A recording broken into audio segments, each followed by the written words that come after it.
Code industries की CEO Victoria पिछले 15 सालों से किसी बहुत शक्तिशाली और रहस्यमय चीज जिसको स्कैरब कहते हैं उसको ढूंढ रही थी। उसके लिए वो दुनिया भर में कई जगहों की खुदाई करवा चुकी थी। आखिरकार वो उसको आर्कटिक की जमी हुई बर्फ के नीचे मिल जाता है, जिसको उसी के बॉडीगार्ड कैरपैक्स ने ढूंढ निकाला था, जो ओमेक के प्रोटोटाइप का जीता जागता सबूत होता है। ओमेक यानी कि वन मैन आर्मी कॉर्प ये कोड का एक मिलिट्री प्रोजेक्ट था जिसको टेड ने बंद कर दिया था। टेड विक्टोरिया का भाई, कंपनी का सीईओ और ब्लू बीटल था। अब कहानी शुरू होती है पामेर शहर से। यहाँ एक बड़ा हंसमुख लड़का हाई में अपनी लॉ की पढ़ाई पूरी करके वापस आता है, जिसको एयरपोर्ट से लेने उसका पूरा परिवार आता है, जिसमें उसकी दादी, पापा, माँ, बहन और उसके चाचा रूडी होते हैं। फिर लंच करते समय हाईमे को पता चलता है उसके परिवार की आर्थिक हालत पहले से ज्यादा खराब हो चुकी है और उसके पापा को हार्ट अटैक आने की वजह से हॉस्पिटल के खर्चों में उनकी दुकान भी बिक गई है और साथ ही मकान का किराया समय पर ना दे पाने की वजह से उनको घर भी छोड़ना पड़ेगा। हाईमे ये सब जानकर परेशान होकर उनसे कहता है, आप लोगों ने मुझको ये सब पहले क्यों नहीं बताया? तो उसकी माँ उसे बताती है, क्योंकि हम तुम्हारी पढ़ाई को डिस्टर्ब नहीं करना चाहते थे। फिर रात को अपने घर की छत पर बैठी हुई हाईमे की बहन मिलागो उससे आगे की पढ़ाई जारी रखने के बारे में पूछती है, तो हाईमे कहता है उससे सिर्फ लोन बढ़ेगा। पर परिवार की मदद करने के लिए वो अपनी बहन से एक वादा करता है कि मैं जल्दी से एक अच्छी जॉब करके मकान मालिक के मुंह पर उसका पैसा दे मारूंगा। फिर मैं हमारे परिवार के लिए एक बड़ा सा घर लूंगा जिसमें नौकर चाकर गाड़ियाँ सब होंगी और ये सब सिर्फ मैं आने वाले 5 सालों के अंदर कर दूंगा। लेकिन जब उसको कहीं नौकरी नहीं मिलती तो उसकी बहन उसको अपने साथ विक्टोरिया के मैंशन में हाउस कीपिंग की जॉब दिलवा देती है, जहाँ वो अमीरों वाली पूरी फीलिंग लेता है। वहीं विक्टोरिया देखती है कि जेनी उससे मिलने आई है। उसको देखकर विक्टोरिया कैरपैक्स को बताती है ये टेड की बेटी है और मेरी प्यारी भतीजी। हालांकि विक्टोरिया और जेनी एक दूसरे को पसंद नहीं करती थी। जेनी उनसे ओमेक प्रोजेक्ट को फिर से शुरू करने का कारण पूछती है। असल में कोड इंडस्ट्रीज ने बायोटेक टेक्नोलॉजी की मदद से एक गैजेट बनाया था जो अपने आप को इंसानी दिमाग से जोड़कर उस इंसान को हजारों लोगों की ताकत और एक अभेद कवच देता है। इसी के गलत इस्तेमाल होने की वजह से टेड ने इस मिलिट्री प्रोजेक्ट को बंद कर दिया था। तो विक्टोरिया उसको बताती है ये आने वाला भविष्य है और तुम्हारे पापा के अचानक गायब हो जाने की वजह से इस कंपनी को मैंने अपने दम पर संभाला है। उनकी सारी बातें हाईमे चुपचाप सुन रहा था। फिर जेनी के न मानने के कारण जैसे ही कैरपैक्स उसको मारने वाला होता है तभी हाईमे बीच में आकर उसको टोक देता है, जिस वजह से वो जेनी को कुछ नहीं कहता। पर विक्टोरिया हाईमे को इस हरकत के लिए उसकी बहन के साथ नौकरी से निकाल देती है। लेकिन जेनी अपने लिए उसको स्टैंड लेता देख उसको अपना नंबर देकर सुबह कंपनी में आकर मिलने को कहती है, जिससे वो उसको कोई जॉब दिलवा सके। अगली सुबह हाईमे कोड इंडस्ट्रीज की बिल्डिंग पहुंचता है, लेकिन वहां भी उसको छोड़ने उसका पूरा परिवार साथ आता है। वहीं बिल्डिंग के अंदर जेनी सबसे छुपती हुई कोड की लैब में घुस जाती है। वहाँ उसको स्कैरब दिखाई देता है। जेनी जल्दी से उसे उठाकर एक बर्गर के डिब्बे में रखकर वहाँ से निकलने लगती है। तभी हाईमे की नजर उस पर पड़ जाती है। वो उससे बात करने के लिए उसके पीछे जाने लगता है। इधर डॉक्टर सांचेज को स्कैरब की चोरी होने का जैसे ही पता चलता है उसकी हवा खराब हो जाती है, तो वो जल्दी से सिक्योरिटी को कॉल करके पूरी बिल्डिंग को सील करने को कहता है। इधर हाईमे जेनी को रोककर जॉब की बात करने लगता है। तभी वहाँ का सिक्योरिटी अलार्म बज उठता है। अब क्योंकि जेनी के पास कोई रास्ता नहीं होता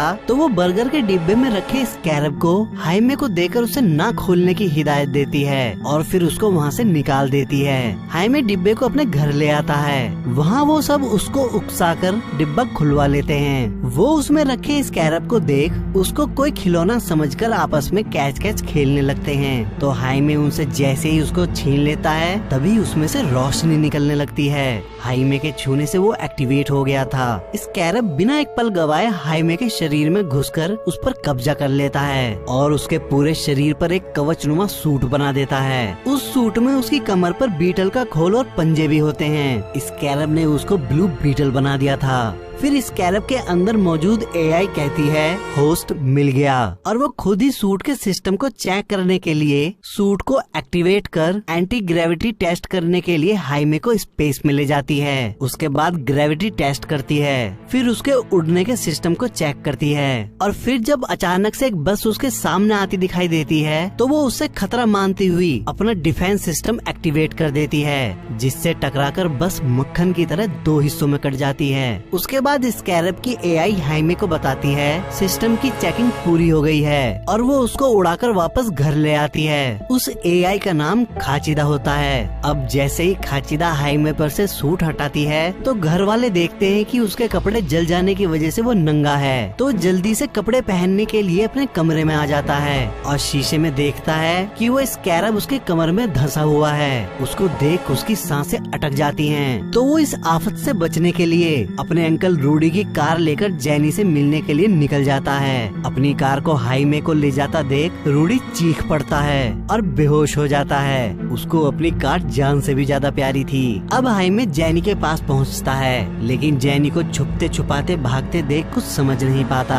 जेनी हाईवे को देखकर उसकी कार में बैठ जाती है। तभी कोड कंपनी के गार्ड्स उन पर गोलियां बरसा देते हैं, जिससे कार की हालत खराब हो जाती है। फिर हाईवे जेनी को लेकर अपने घर आ जाता है। सब उससे अच्छे से बात करते हैं, पर अंकल रूडी अपनी कार की हालत देख जेनी पर बरस पड़ता है। फिर हाईवे जेनी को अपनी कमर में धंसा हुआ स्कैरब दिखाता है और उससे इसके बारे में पूछता है, तो वो बताती है इसको स्कैरब कहते हैं और ये उसके पापा को उनके बचपन में दिया गया था। ये एक तरह का तबाही मचाने वाला हथियार है, लेकिन ये उसी से एक्टिवेट होता है जिसको ये खुद चुनता है, और इसने हाईवे को चुन लिया है। इस पर हाईवे उससे पूछता है, तो हम इस चीज को मुझ पर से कैसे निकाल सकते हैं? तो जेनी बताती है एक जगह है जहाँ से इसके बारे में हमको कुछ पता चल सकता है, लेकिन उस जगह की चाबी कोड इंडस्ट्रीज की बिल्डिंग में है, पर वहाँ के सिक्योरिटी कैमरा से बचना मुमकिन नहीं। तो रूडी उनको बताता है मैंने वैसी ही चीजों को ठप करने के लिए एक मशीन बनाई है। फिर वो कोड बिल्डिंग के बाहर आकर अपनी मशीन को ऑन कर देता है, जिससे वहाँ के सारे सिक्योरिटी कैमरे खराब हो जाते हैं। तभी सिक्योरिटी गार्ड कैरपैक्स को कैमरे खराब होने वाली बात बता देता है। इतनी देर में जेनी बिल्डिंग के अंदर से एक पुरानी स्मार्ट वॉच निकाल लेती है। असल में वही चाबी होती है और वो उसके पापा टैड की घड़ी थी। लेकिन वहाँ से निकलते समय उनके सामने कैरपैक्स आ जाता है और वो जैसे ही जेनी पर हमला करता है तभी हाईवे उसके वार को रोक देता है। असल में खतरे को भांपकर खाजिदा ने स्कैरब के डिफेंस सिस्टम को एक्टिवेट कर दिया था और उसने ही कैरपैक्स के वार को रोक दिया था। उसको देख तीनों हैरान हो जाते हैं। तभी वो कैरपैक्स को घूंसा मारकर दूर फेंक देता है। हाईवे को कुछ समझ ही नहीं आता ये कैसे हो रहा है। तो कैरपैक्स भी ओमैक के सिस्टम को एक्टिवेट कर देता है। प्रोटोटाइप होने की वजह से ओमैक उसके ऊपरी हिस्से पर ही कवच लगा पाता है और फिर कैरपैक्स हाईवे पर हमला कर देता है। तो खाचिदा पूरे कंट्रोल को खुद लेकर उससे लड़ने लगती है और फिर कैरपैक्स को खत्म करने के लिए जैसे ही उस पर वार करने वाली होती है तो हाईवे उसे ये कहकर रोक देता है कि वो किसी को जान से नहीं मारना चाहता, तो वो बीच में ही रुक जाती है। लेकिन कैरपैक्स मौके का फायदा उठाकर हाईवे को मार मार कर अधमरा कर देता है और फिर वो जैसे ही उसे जान से मारने वाला होता है तभी रूडी अपनी गाड़ी की मदद से अपनी मशीन को कैरपैक्स पर दे मारता है, जिससे उन लोगों को वहाँ से बच निकलने का मौका मिल जाता है। जेनी उन दोनों को लेकर सीधा अपने घर आती है जहाँ उसने अपना बचपन गुजारा था। घर के अंदर आकर वो अपने पापा की स्मार्ट वॉच की मदद से एक तहखाने को खोलती है। उस जगह को देखकर रूडी समझ जाता है कि जेनी का पापा टैड ही ब्लू बीटल था, जो पामेर शहर का सुपर हीरो था। फिर जेनी उन्हें बताती है उसके पापा ने लाखों कोशिश करी पर स्कैरब उनसे कभी खुला ही नहीं, तो उसकी वजह से उन्होंने ब्लू बीटल बनकर लड़ने के लिए ये सारी टेक्नोलॉजी बनाई। फिर रूडी हाईवे का स्कैरब निकालने के लिए वहाँ के सिस्टम को ऑन कर चीजों को खोजने लगता है। इतने में हाईवे कपड़े बदलने से पहले जैसे ही अपना मुंह धोता है तो उसके मुंह पर लगी चोट अपने आप ठीक हो जाती है। फिर वो जेनी के पास आता है। जेनी पहली बार अपने मन में दबी बात किसी के सामने कहती हुई उसे बताती है उसके पापा स्कैरब के चक्कर में कई दिनों तक गायब हो जाते थे, लेकिन एक दिन वो ऐसे गए कि फिर कभी वो लौटकर वापस नहीं आए, और इतना कहते ही वो रो पड़ती है। हाइमे उसे चुप कराता है और फिर वो दोनों एक दूसरे की तरफ किस करने के लिए खींचने लगते हैं। तभी रूडी वहाँ उनको बुलाने आ जाता है। फिर वो दोनों को बताता है कि टेड के साथ एक डैन गैरेट नाम का प्रोफेसर था। स्कैरब ने हाइमे से पहले उसी को चुना था और स्कैरब जिसको चुनता है उसके दिमाग से जुड़कर अपने होस्ट और खुद को एक करने लगता है। तो जेनी बताती है क्योंकि स्कैरब का अपना दिमाग है, इसीलिए वो कभी अपनी मर्जी चलाता है और कभी अपने होस्ट की बात मानता है। ये एक एलियन टेक्नोलॉजी है। उसके बाद हाइमे के पूछने पर रूडी बताता है इसने डैन गैरेट का शरीर उसके मरने के बाद ही छोड़ा था और अगर इसको तुमसे अलग करने की कोशिश करी जाएगी तो ये खतरा समझकर होस्ट को बचाने के लिए अपनी पूरी ताकत लगा देगा। ये सब जानकर हाइमे समझ जाता है कि स्कैरब हमेशा के लिए उससे जुड़कर रहने वाला है। इस बात से वो परेशान हो जाता है। फिर रूडी उसकी हिम्मत बढ़ाने के लिए उसको उसके पापा के परिवार को एक साथ रखने वाली सारी कुर्बानियों को याद दिलाता है और उसको फिर से स्कैरब पर सोचने को बोलता है। तभी जेनी एक हेलीकॉप्टर को देखकर उन्हें बताती है ये विक्टोरिया का है। हाइमे उसको अपने घर की तरफ जाता देख जल्दी से वहाँ पहुँचने के लिए ब्लू बीटल बनने की कोशिश करता है पर बन नहीं पाता। तो वो छत से ही कूद जाता है क्योंकि स्कैरब हर खतरे से उसे बचाने वाला था। कूदते ही वो ब्लू बीटल बन जाता है और अपने घर की तरफ उड़ जाता है। इधर विक्टोरिया के लोग हाइमे के परिवार को घर से बाहर लाकर उन्हें घुटने पर बैठा देते हैं। तभी हाइमे उनको बचाने आ जाता है। ब्लू बीटल को देख विक्टोरिया खुशी से खिल उठती है और उस पर टेस्ट करने के लिए उस पर गोलियां चलवाती है पर गोलियों का उस पर कोई असर नहीं होता। फिर वो अपने परिवार को बचाता हुआ उनसे लड़ता है लेकिन विक्टोरिया उस पर कोर से हमला करवाकर स्कैरब के सिस्टम को क्रैश कर इनएक्टिवेट कर देती है। उसी समय उसके पापा को हार्ट अटैक आ जाता है। उनका पूरा घर तबाह हो जाता है और कैरेपेक्स हाइमे को पकड़कर अपने साथ ले जाता है। अगली सुबह हाइमे का परिवार उसके पिता के मरने का गम भुलाकर पहले हाइमे को बचाने की सोचता है। तभी जेनी वहाँ आकर उनसे कहती है मुझे पता है विक्टोरिया उसको कहाँ लेके गई है। फिर वो सबको अपने घर ले आती है। वहाँ वो अपने पिता का बग शिप और उसमें रखे हथियारों के सहारे हाइमे को बचाने के लिए निकल पड़ते हैं। इधर विक्टोरिया हाइमे को अपनी मशीन से बांधकर स्कैरब के कोड को अपने ओमैग में ट्रांसफर करना शुरू कर देती है जिसकी वजह से हाइमे दर्द से बिलख उठता है। हालांकि डॉक्टर साजेज ऐसा नहीं चाहता था पर विक्टोरिया के डर से उसको वैसा करना पड़ता है। इतने में बग शिप की मदद से जेनी और हाइमे का परिवार द्वीप पर पहुंचकर विक्टोरिया के लोगों पर हमला कर सबको मार देते हैं। जेनी और हाइमे की बहन तहखाने में उतरकर हाइमे को ढूंढने लगती हैं। तो उनको वहाँ ओमैग के हजारों प्रोटोटाइप गैजेट मिलते हैं। उसको देखकर वो समझ जाती हैं कि विक्टोरिया वहाँ पूरी आर्मी बनाने की कोशिश कर रही है। इधर कोड ट्रांसफर करने के दौरान हाइमे बेहोश हो जाता है और अपने पापा की आत्मा से मिलता है। वो उसका हाथ पकड़कर आगे लाकर स्कैरब को दिखाकर कहते हैं इसने तुमको किसी वजह से चुना है और इसको अपनाना तुम्हारी नियति है। अब इसको खुले दिल से अपना लो। फिर वो अपने पापा से पूछता है पर मेरी मुश्किलों का जवाब कहाँ से मिलेगा। तो वो बताते हैं उन सब का जवाब तुम्हारे अंदर ही है और उसको वापस जाने को कहकर खुद प्रकृति में विलीन हो जाते हैं। तभी हाइमे स्कैरब की तरफ छलांग लगा देता है जिसकी वजह से सांचेज विक्टोरिया को बताता है स्कैरब और हाइमे की फ्रीक्वेंसी आपस में मिलकर एक हो गई है। इतने में ट्रांसफर 100% कंप्लीट हो जाता है और कैरेपेक्स अपने कंप्लीट ओमैग के अवतार में आने लगता है। हाइमे स्कैरब को छूते ही होश में आ जाता है लेकिन उसका सूट एक्टिवेट नहीं होता। तो डॉक्टर सांचेज उसको वहाँ से निकालने में उसकी मदद करता है जिस वजह से कैरेपेक्स उसको जान से मार देता है और उसके बाद वो हाइमे पर हमला कर देता है जिसकी वजह से सुरंग की दीवार गिर जाती है जिसमें जेनी और हाइमे की बहन एक दूसरे से अलग हो जाती हैं। विक्टोरिया के लोग हाइमे को घेर कर उस पर जैसे ही गोलियां चलाने वाले होते हैं तभी उसकी दादी वहां आकर उसको बचा लेती है। फिर वहां आने वाले सभी सैनिकों को गोलियों से भून देती है। इधर विक्टोरिया जेनी को पकड़ लेती है और कुछ लोग हाइमे की बहन को घेर कर उस पर गोलियां चला देते हैं। तो वो शील्ड बनाकर उनसे बचने की कोशिश करती है। तभी हाइमे वहां आ जाता है और उसी समय उसके सूट का सिस्टम रिबूट होकर एक्टिवेट हो जाता है। वो सबको मारकर अपनी बहन को बचा लेता है लेकिन तभी ओमैग बना कैरेपेक्स हाइमे पर हमला कर देता है। दोनों में भयानक लड़ाई होती है। लड़ते लड़ते हाइमे खाचिदा से पूछता है, मैं जिस हथियार के बारे में सोचूंगा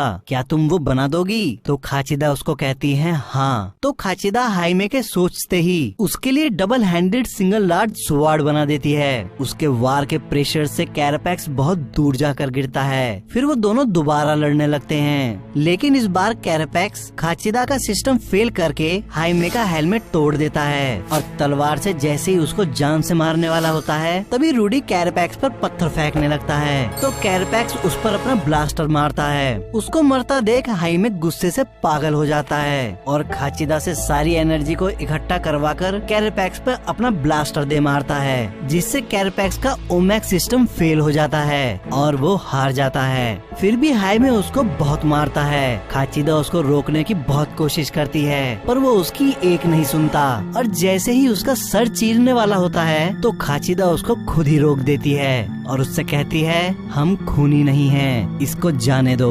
फिर खाचिदा हाइमे को शांत करने के लिए कैरापैक्स की यादों को अनलॉक करके उसे दिखाती है कि उसने कितना दर्द और दुख झेला है और विक्टोरिया के वजह से ही उसकी माँ उसके बचपन में ही मारी गई थी और जो लॉकेट कैरापैक्स अक्सर देखा करता था उसमें उसकी और उसकी माँ की तस्वीर थी। विक्टोरिया ने अपना मतलब निकालने के लिए उसकी याददाश्त ही मिटा दी थी। हाइमे ये सब देखकर उसे छोड़ देता है। कैरापैक्स को हारा देख जेनी अपने पिता की बनाई बबलगम खाकर विक्टोरिया से कहती है, तुम्हारा ओमैक हार गया। तो विक्टोरिया उसे बताती है, मेरे लिए वो सिर्फ एक प्रयोग था क्योंकि इस कैरब का कोड अभी भी मेरे पास है, इससे मैं हजारों कैरापैक्स बना सकती हूँ। लेकिन वो समझ जाती है कि जेनी उसका साथ नहीं देगी तो वो उसको जान से मारने की सोचकर अपनी गन उठा लेती है। तभी जेनी बबलगम को विक्टोरिया के पीछे थूक देती है, जिससे वो अपना आकार बढ़ाता हुआ दोनों को ढक लेता है और हेलीकॉप्टर से नीचे गिरने के बाद भी उन्हें बचा लेता है। वहीं हाइमे कैरापैक्स को सहारा देकर उठाता है और उससे कहता है, मेरे अंदर जो मेरे परिवार के लिए प्यार है वही मेरी असली ताकत है। क्योंकि कैरापैक्स हमेशा उसको यही कहता था कि तेरे परिवार के लिए तेरा प्यार ही तेरी कमजोरी है। वहीं जेनी इस कैरब के कोड को स्टोर करने वाले डिवाइस को ही तोड़ देती है। फिर कैरापैक्स हाइमे और जेनी को सबके साथ वहाँ से निकल जाने को कहता है और विक्टोरिया के पास जाकर उसकी जेब से अपना लॉकेट निकाल कर उससे कहता है, मेरी याददाश्त वापस आ गई है और अपने सूट को ब्लास्ट करने के लिए उसके एनर्जी रिएक्टर्स को ओवरपावर करने लगता है। तभी कैरापैक्स को उसकी माँ दिखाई देती है जो उसे अपने साथ चलने को कहती है। तो कैरापैक्स विक्टोरिया को घसीटता हुआ अपनी माँ की तरफ बढ़ने लगता है। तभी उसका सूट विस्फोट कर देता है जिससे पूरा द्वीप ही उड़ जाता है। लेकिन समय रहते हाइमे और उसका परिवार जेनी के साथ वहाँ से बचकर निकल जाते हैं। हाइमे रूडी को जिंदा देख उसको गले लगा लेता है। फिर वो सभी जेनी के साथ एक दूसरे को गले लगा लेते हैं। अब जेनी कोड की नई सीईओ बन जाती है और हथियारों को बनाने वाली अपनी सारी यूनिट्स को बंद कर देती है। हाइमे और उसका परिवार अपने पिता का शोक मनाते हैं। फिर उसके सारे मोहल्ले वाले फिर से उनका घर बनाने के लिए उनके साथ आ जाते हैं। जेनी भी वहाँ आती है और उन सब की जगह पर कोड इंडस्ट्रीज के दावे को खारिज कर वो सारी जमीन उन्हीं लोगों को दे देती है और हाइमे का घर बनाने का सारा जिम्मा अपनी कंपनी पर ले लेती है। साथ ही वो रूडी को एक कार गिफ्ट करती है। हाइमे उससे पूछता है, अब तुम कहाँ जा रही हो? तो जेनी बताती है, मैं अपने घर जा रही हूँ। तो हाइमे उससे कहता है, क्या मैं तुमको लिफ्ट दे सकता हूँ? इस पर जेनी हंसकर उससे पूछती है, कैसे? तभी खाचिदा उससे कहती है, हाइमे तुम्हारे मन में बहुत सारे नॉटी ख्याल चल रहे हैं। वो दोनों एक दूसरे को किस कर लेते हैं। हाइमे ब्लू बीटल बनकर उसको ले उड़ता है। फिर इसके मिड क्रेडिट सीन में टेड की लैब में एक संदेश आता है जो खुद टेड का होता है। वो कहता है, जिसने भी मेरा कंप्यूटर ऑन किया है वो मेरी बेटी जेनी को एक मैसेज दे दे कि मैं टेड अभी भी जिंदा हूँ।